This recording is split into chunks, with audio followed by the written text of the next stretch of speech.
Bom dia a todos. Meu nome é Guilherme, eu sou servidor público, atuo na vara criminal da Defensoria Pública e, para quem não conhece, né, eu preciso sempre repetir, porque pode em algum momento chegar alguém novo aí. Nós temos um grupo no WhatsApp de conhecidos, eu ou amigos, né? E para tratar justamente desses dois concursos, né? O MPU já está com data marcada, a data da prova, que é no começo de maio, se eu não me engano, dia 6 de maio.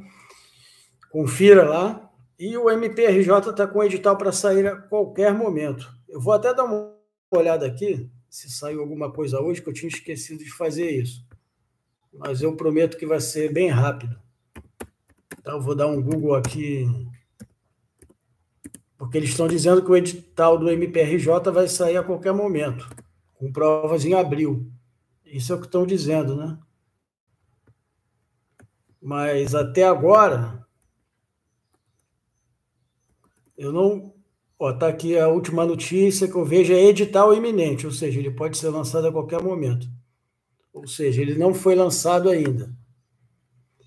E a gente continua na torcida para que ele seja lançado, independente da data do edital, que a prova não caia para abril, caia para depois da prova do MPU. Isso seria bom para os membros lá do grupo do WhatsApp, para os futuros membros do canal, que por enquanto são poucos, e teriam como se preparar para a prova do MPU daqui a 4 meses, um pouco menos de 4 meses já, mas chegariam na prova do MPRJ, que em tese vai ser uma prova mais fácil, tá? Nem sempre isso acontece, às vezes uma prova estadual vem pior do que a prova federal, do MPU, no caso, mas a tendência é que a federal seja um pouquinho mais exigente.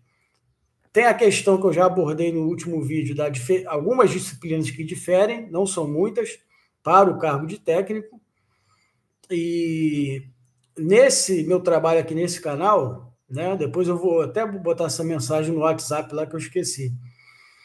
Eu vou começar na parte do MPU por administração financeira orçamentária, que é AFO, e que vai cair para técnico. Esse assunto é o assunto mais difícil do conteúdo para técnico do MPU. E por que ele é mais difícil? Porque eu não me lembro, não existe essa disciplina no curso de Direito, ou se existe, são em poucos cursos, e se ela é dada de forma superficial, e no concurso ela vai cair puxada, tá? Podem apostar que não vai cair uma prova fácil, e ela envolve conhecimentos de orçamento, conhecimentos de finanças públicas, conhecimentos maiores de direito administrativo, e tudo isso, para tudo isso, né, o que eu já venho fazendo serve como base. Mas eu vou gravar os vídeos de AFO, Administração Financeira Orçamentária, e vou colocar lá no título AFO. Por quê? Porque tem o pessoal do grupo do WhatsApp e alguém que possa, porventura, surgir aqui no canal, que só vai fazer MPU. Então, eu sugiro, e quem só vai fazer MPRJ, não precisa estudar esse material. Por isso que eu preciso avisar antes, lá no título, para a pessoa não perder tempo, porque é uma disciplina complicada, e para o MPU nós temos aí menos de 4 meses. Para quem já é iniciado no direito, quem já cursou pelo menos 2 semestres e é um aluno dedicado, dá para aprender. Se o cara não tem noção nenhuma, fica mais difícil, mas eu nunca sei. Às vezes o cara tem bastante tempo para estudar, é um cara mais dedicado, é um cara muito inteligente, ele pode conseguir assimilar esse conteúdo de AFO, né? E que vai ser, para mim, o diferencial da prova. Eu pensando em FGV, na parte específica, o diferencial provavelmente vai ser AFO e alguma coisa de direito administrativo voltada para contratos, e na parte básica, né, no que eles chamam de grupo 1, no edital anterior do MPRJ foi chamado de grupo 1, a parte que eu considero mais complicada é a língua portuguesa, por conta de ser a banca FGV, tá?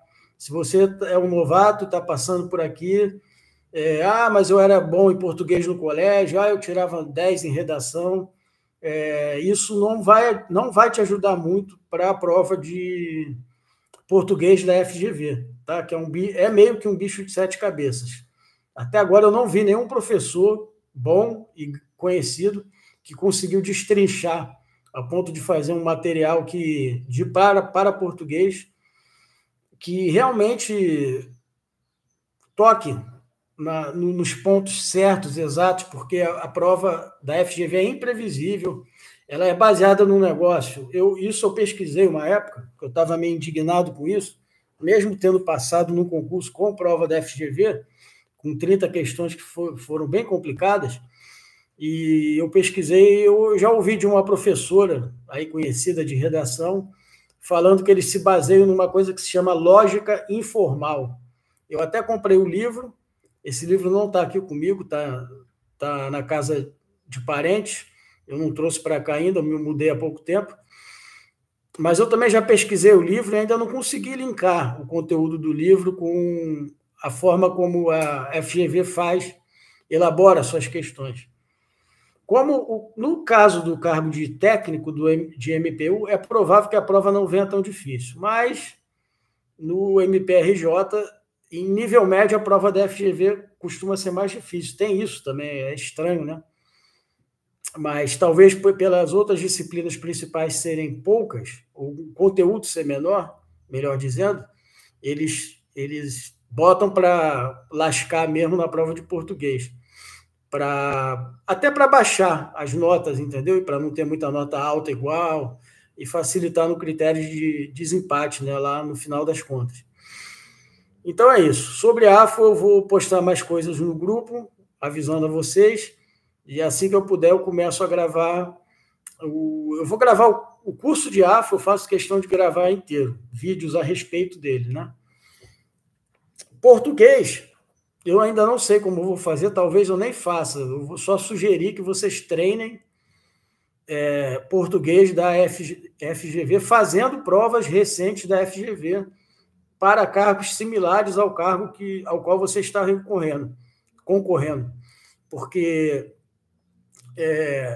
é um jeito de treinar, se você já tem base em português. Se você não tem nenhuma base em português, passe pelo seu material, dê uma olhada nos principais pontos, e depois faça isso que eu estou falando também, que o único jeito que eu conheço que é próximo de ser eficaz de estudar para português da FGV é fazendo provas, não fazendo questões, tá? Em banco de questões.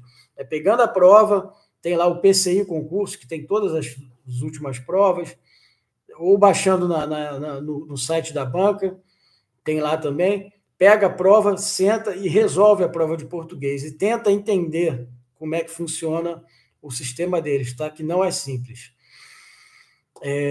Ou é simples, mas é muito difícil. Enfim, eu ainda tenho dificuldades com isso e também não sou professor de português, então, nem de direito, mas direito, no geral, é muito mais palatável do que a prova de português da FGV.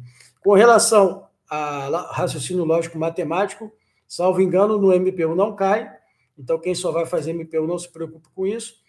E para quem vai fazer MPRJ, provavelmente eu não vou ter tempo de talvez só falar de alguns pontos de raciocínio lógico matemático, que eu também não sou professor da área, já ensinei matemática e tudo, mas não tenho graduação, enfim. Também sugiro que você parta para as questões, porque o tempo é curto para a prova do MPRJ e vão ser, se eu não me engano, 10 questões. Então, essas 10 questões também vão ser um diferencial, tá? E, diferente de português, a prova de raciocínio lógico matemático da FGV não é complicada. A do Sebrasp, por exemplo, é um pouco mais. Então, talvez você tendo uma base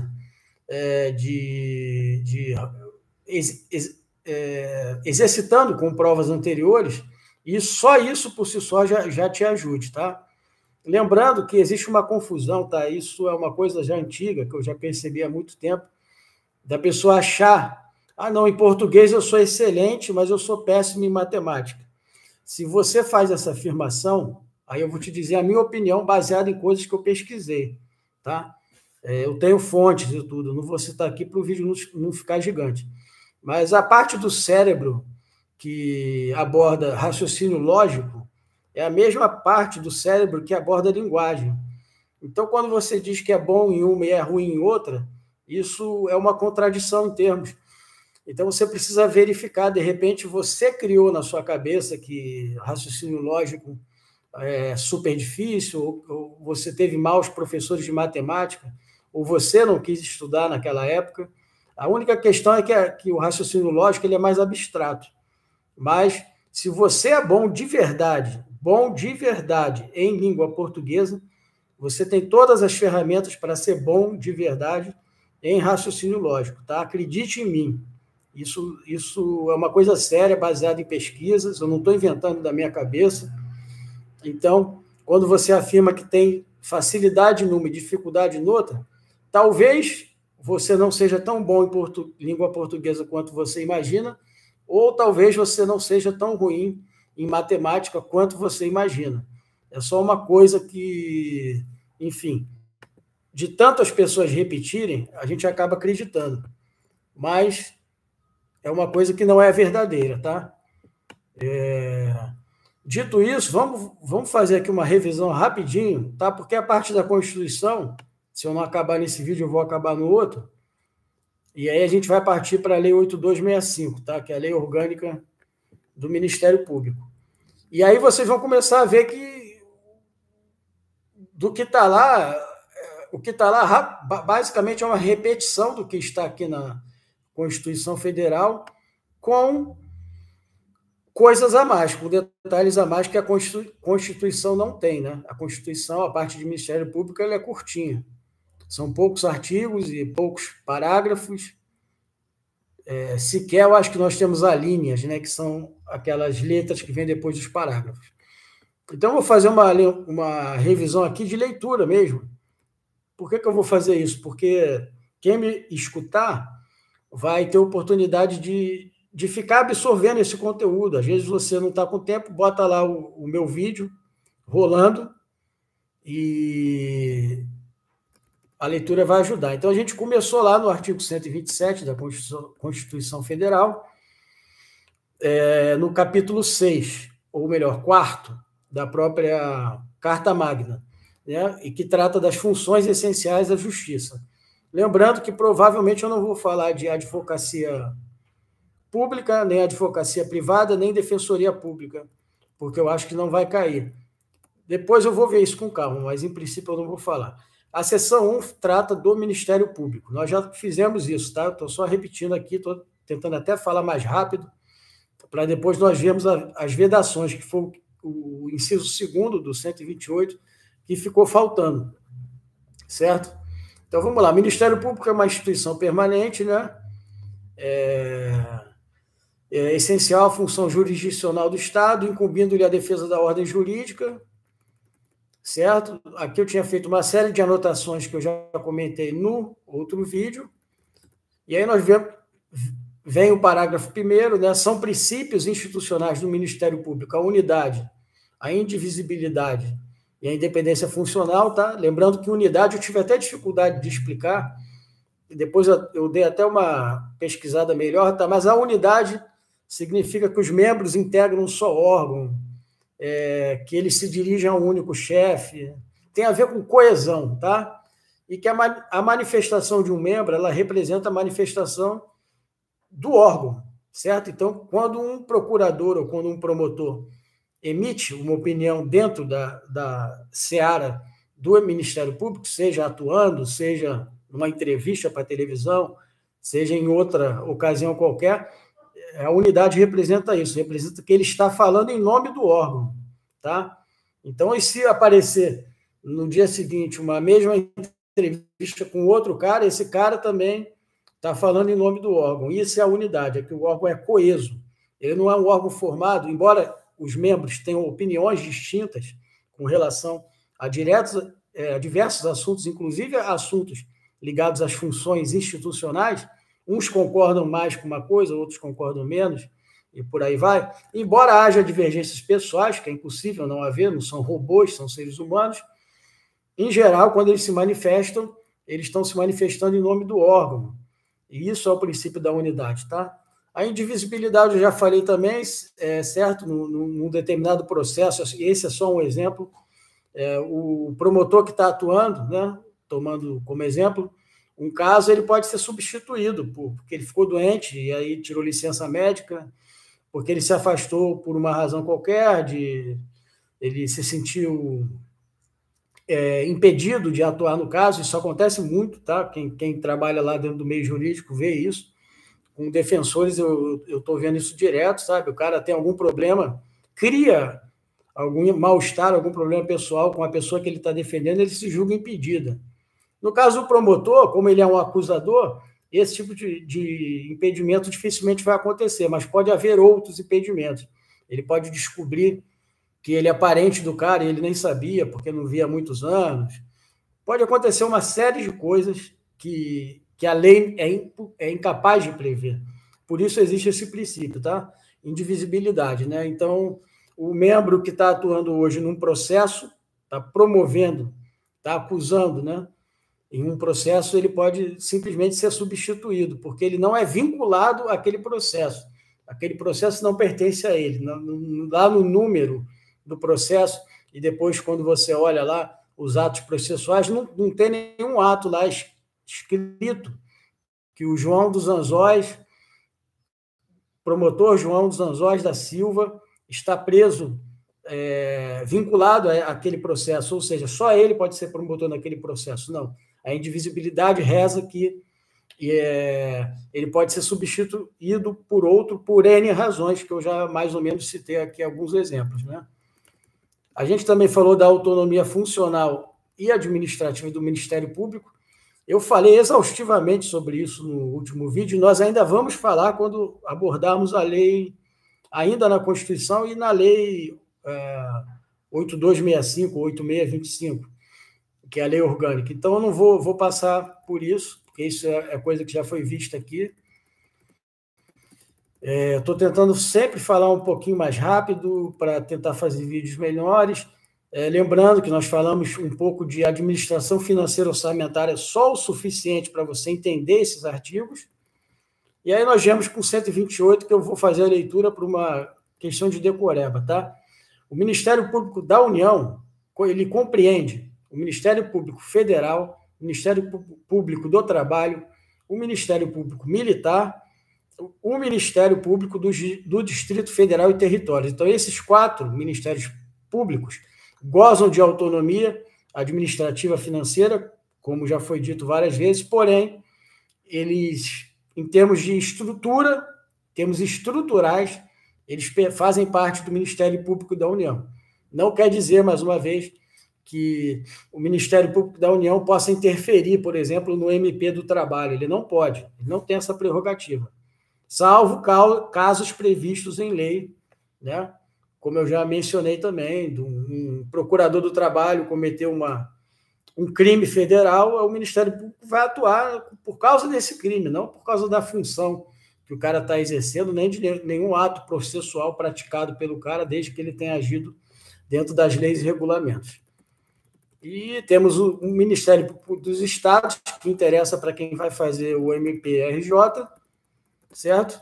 Aí tem aqueles artigos que falam sobre limite, né? Porque como o Ministério Público tem autonomia orçamentária, financeira, eu abordei artigos da Constituição falando sobre teto, sobre vinculação do subsídio, no caso dos membros do Ministério Público vinculado aos desembargadores, e os desembargadores, por sua vez, vinculados aos ministros do STF, né? Os subsídios, né? Seria o salário desses membros de carreira de Estado. Eu falei bastante sobre isso no último vídeo. Irredutibilidade de subsídio, que isso também vale para servidores públicos em geral. Lembrando que a única coisa que o STF não assegura é o valor real dos subsídios, ou seja, eles vão ser reajustados. Porém, num período de alta inflação, o teu poder de compra pode diminuir, vai diminuir. Porque você, por mais que você seja um promotor, um procurador e ganhe muito bem, você gasta muito também. Então, você vai sentir isso no supermercado, vai sentir isso se for comprar um carro, vai sentir isso ao comprar um imóvel. E esse ajuste real é impossível de ser assegurado por índices de inflação. Por isso que o STF porque já houve ações de membros, sei lá, do Judiciário, ou do MP, ou de algum órgão desse, ou servidores públicos quaisquer, alegando, olha, a simples correção anual do meu vencimento ou subsídio que é assegurada pela Constituição, não está garantido o meu poder de compra, porque a inflação está muito alta e as coisas estão ficando caras ao longo do ano e eu estou gastando muito dinheiro com o supermercado, muito dinheiro com o colégio dos meus filhos, ou isso e aquilo. Eu quero que, além de correção por índices, né, correção monetária atual, baseada na inflação, eu também quero uma correção que garanta o meu poder de compra. Aí o STF foi lá e disse, não, isso nós não podemos garantir, isso o executivo, que é quem cuida disso, vai ser impossível que ele consiga garantir isso, então esquece, tá? Negado e bola para frente. E aí nós começamos o 129, não, nós paramos no inciso 2º do 128, que é o que eu vou falar agora. Vamos fazer a leitura rápida dele. Bom, os membros do Ministério Público, seja da União, dos Estados ou qualquer outro, eles têm as prerrogativas, as garantias, que já falamos sobre elas, e também tem vedações. O que são vedações? São proibições. Então, vamos lá. Na linha A, né, do inciso 2º, os membros possuem as seguintes vedações. A linha A, receber a qualquer título e sob qualquer pretexto honorários, percentagens ou custas processuais, né? Vamos falar sobre isso daqui a pouco. Outra coisa que é vedada a membros do Ministério Público, exercer a advocacia, tá? Isso cai bastante, vale lembrar. O anterior também cai, mas esse é muito emblemático, tá? E importante, né? Porque muita gente acha que isso não existe. Acha que um procurador ele pode também atuar numa causa privada, de um parente dele e tal. Não tem aquele pessoal que dá carteirada, o meu tio é procurador, não sei o quê. Ele não pode fazer nada por esse cara. Esse cara está jogando atirando pérolas aos porcos, ou jogando palavra fora. Porque o tio dele, ou o parente dele, ou o pai dele, que é membro do judiciário ou do MP, em tese, tudo isso a gente está falando legalmente, não vai poder fazer nada por ele. Esses caras não podem, esses membros não podem atuar, tá, como advogados na esfera privada. Então, um juiz, por exemplo, e um promotor não podem advogar em hipótese alguma. Somente os defensores e os advogados públicos é que podem atuar como advogados na seara pública. Também é vedado a eles atuar na seara privada, tá? No ramo privado. Eles também não podem participar de sociedade comercial, na forma da lei, tá? O que quer dizer isso, na forma da lei? É porque existem leis para regulamentar isso, porque se você pegar só é vedado ao membro do Ministério Público participar de sociedade comercial, isso fica muito genérico. Há exceções. Ele pode participar de uma sociedade comercial se ele for acionista, por exemplo, ou cotista. Vai depender do modelo e aí isso é do direito empresarial, tá? Não vem ao caso, mas nós temos empresas que são sociedades anônimas, temos empresas que são divididas em cotas, né? Comanditas, etc. Esses termos também não vêm ao caso, são bem complicados, são para quem está estudando para auditor fiscal e para essa área, para Tribunal de Contas. Então, por exemplo, um membro do MP, um promotor, um procurador, ele pode comprar ações da Petrobras, pode comprar ações do Magazine Luiza, pode comprar ações da Google. Quando você compra eu quero dizer isso, por quê? Porque quando você compra uma ação de uma empresa, aquele pedacinho que você comprou da ação, que é um pedacinho do capital social da empresa, ele é seu. Então, em tese, você não só está participando daquela sociedade empresária, como você é um pedacinho dono dela, entendeu? Podendo se desfazer depois da ação e deixar de ser e vai mudar de mãos. Mas por isso esse na forma da lei, tá? Porque há exceções para que um membro de Ministério Público participe de sociedades comerciais. Precisa ser na forma da lei. Não nos interessa aqui essa lei ou essas leis, que provavelmente são várias, só precisa você ter em mente para você entender isso. Caiu na prova. Membro do Ministério Público pode participar de sociedade comercial? Não, não pode. Tá? Com todas as ressalvas que eu disse, para a prova seja objetivo, porque as provas são objetivas em geral. E quando não são, a questão acaba sendo até anulada. Então, não se preocupe com preciosismo, né? Com muito detalhe. Na linha D, outra vedação, tá? Exercer, ainda que em disponibilidade, qualquer outra função pública, salvo uma de magistério. Tá? Disponibilidade, a gente vai ver em direito administrativo, então não vou falar sobre isso agora.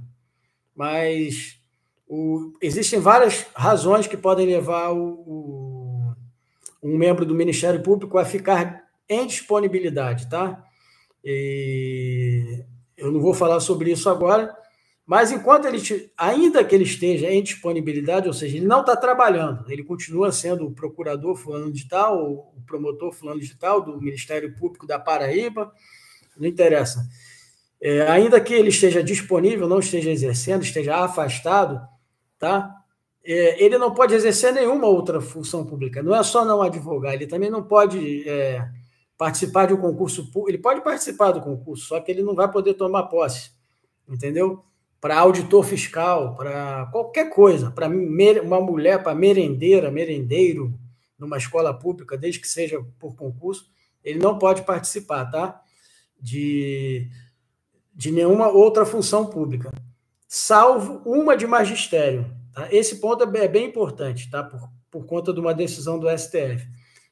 Quando isso está na Constituição, né? Isso gerou muita controvérsia. E eu vou explicar por quê.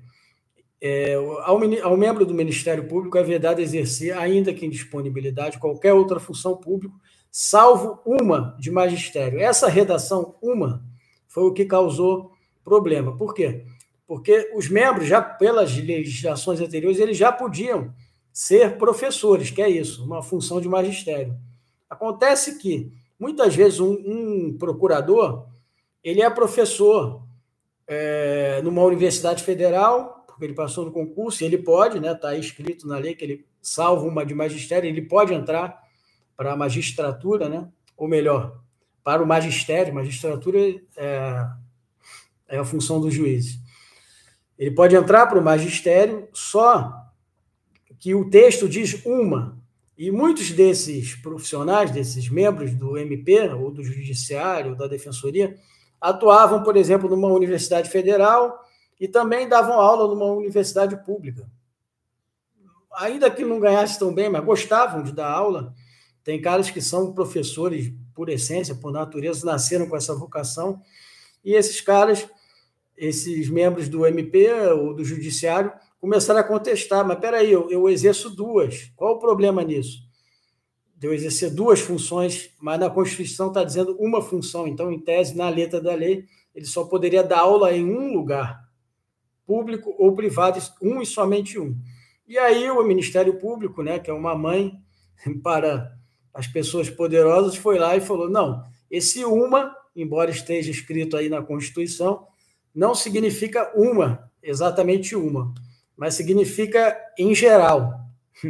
Quer dizer, em termos de gramática, de língua portuguesa, de lógica, isso é uma contradição, mas o que vocês têm que saber é que a letra da lei é essa, salvo uma de magistério, porém, esses membros podem, sim,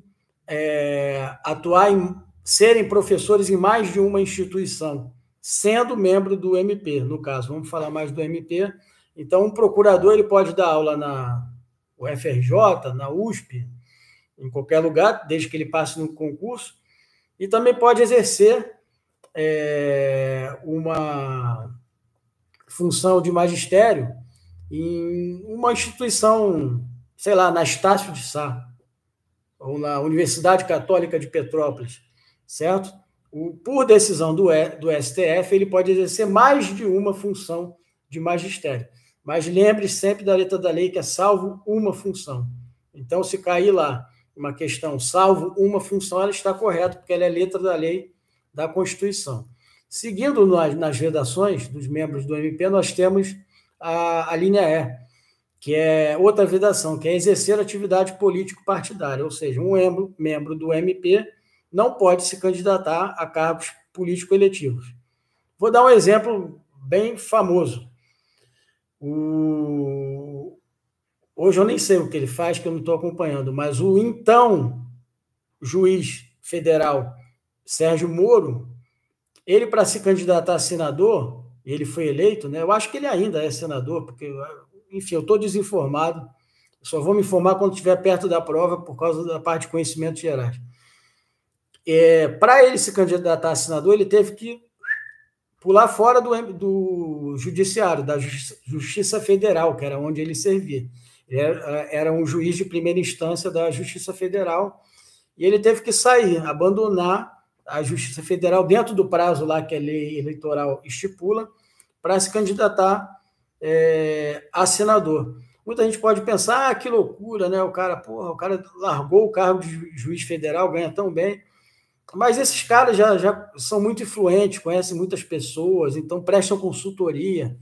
E numa consultoria, às vezes, o cara pode ganhar 500 mil. Então, para ele, o subsídio de juiz, que é um excelente subsídio, não fez falta, tanto que ele não está aí pedindo dinheiro pela internet, nem está passando dificuldade. Pelo contrário, provavelmente, ao sair do judiciário, ele está ganhando muito mais. Mas porque foi uma pessoa que ganhou notoriedade, tem pessoas que odeiam, e isso é bom para ele também, porque mantém o nome dele lá em cima, e tem pessoas que detestam. A mesma coisa foi aquele Dallagnol, ele também saiu do MP, do Ministério Público Federal, para se candidatar.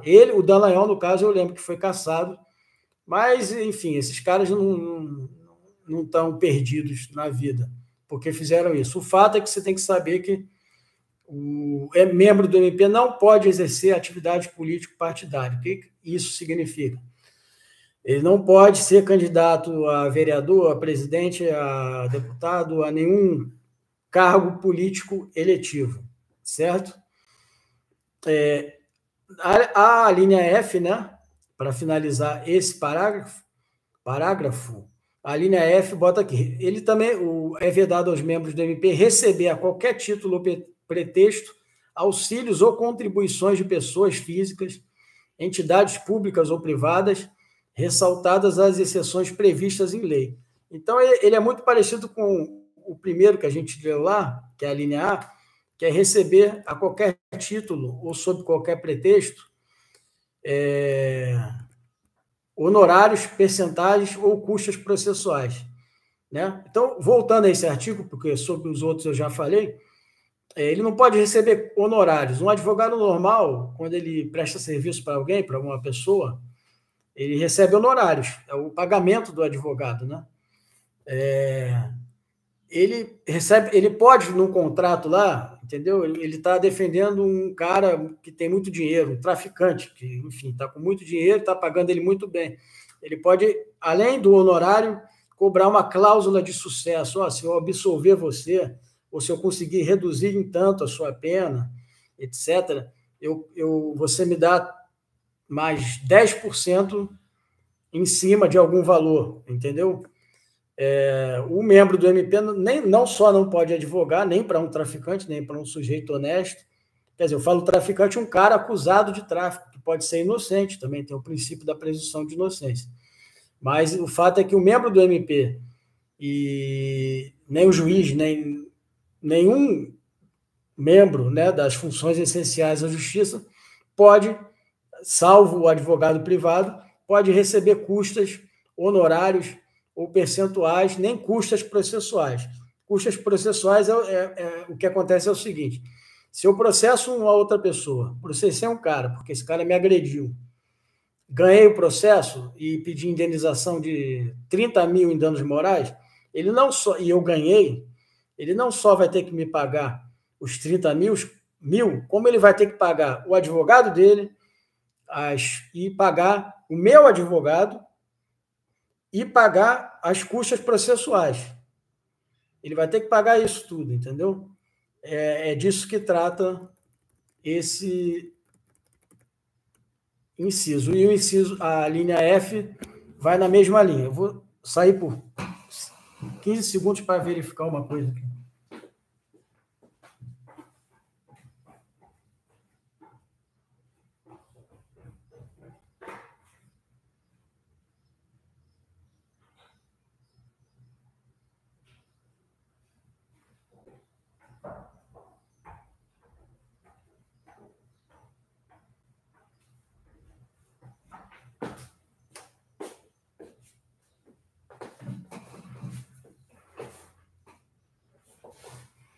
Voltando, na linha F a gente tem algo muito parecido.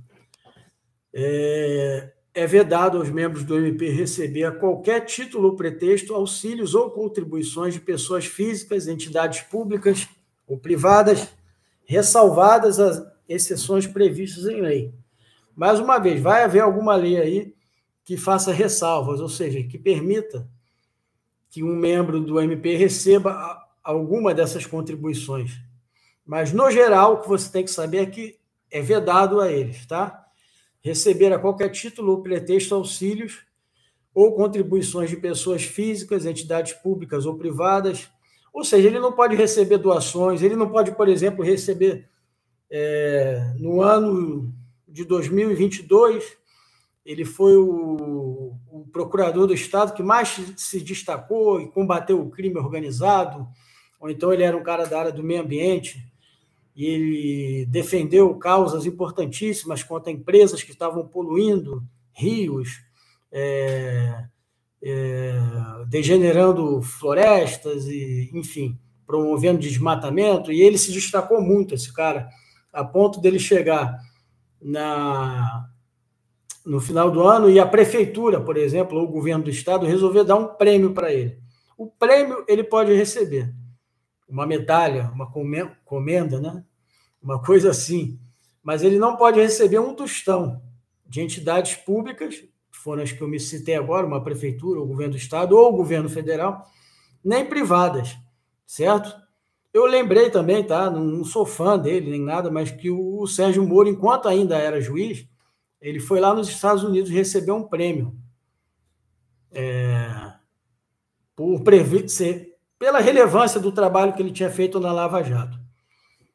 Esse prêmio é só um simbólico, ele ganhou lá uma espécie de um diploma, um canudo lá que eu vi a imagem, ele foi lá e recebeu.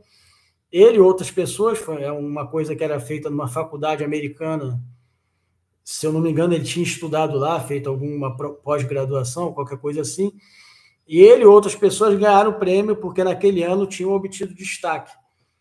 Mas ele não pode ganhar $1. Aquilo é uma instituição privada, essa universidade aí que eu não lembro qual foi.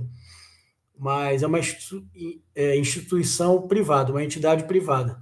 Então, nem pública, nem privada, de nenhuma delas, de nenhuma espécie de instituição, o membro do MP pode receber contribuições, seja de pessoas físicas ou jurídicas. Eu falei instituições, mas também não pode um cara muito rico falar, eu achei o juiz tal, o máximo, ele vem nos últimos anos auxiliando muito, vamos dizer que é um município pequeno e que tem um cara lá muito rico, um fazendeiro, latifundiário, e aí ele, vou dar um prêmio para você, porque você está ajudando no combate à criminalidade no nosso município, no nosso estado, eu vou te dar aí 1 milhão. Não, ele é uma pessoa privada, ainda que ele seja uma pessoa privada, ele não pode fazer essa doação, e muito menos o membro do MP aceitar, tá? E, para nós concluirmos o artigo 128, tá? Nós temos o parágrafo 6º. Aplica-se aos membros do Ministério Público o disposto no artigo 95, tá? Esse artigo 95 ele está lá na parte que trata do Poder Judiciário. Em tempo, nós vamos ver isso, no tempo certo. Parágrafo único, inciso 5º, que é o quê? Esse parágrafo, que é o último que eu vou ler hoje, ele é muito importante, tá? Eu vou repetir. Aplica-se aos membros do MP o disposto no artigo 95, parágrafo único, inciso 5º, que está lá na Constituição, um pouco antes, que é o seguinte: exercer a advocacia no juízo ou tribunal do qual se afastou antes de decorridos 3 anos do afastamento do cargo por aposentadoria ou exoneração. Então, isso é muito simples. A gente chama isso de quarentena, tá? E a quarentena para o membro do MP ou para um juiz é de 3 anos. O que acontece? O cara exerceu... vamos pegar o próprio exemplo do Sérgio Moro, entendeu? A partir do momento que ele saiu da Justiça Federal, ele passa a poder advogar. Só que, como ele era um juiz federal, né, e a federação, no caso, ele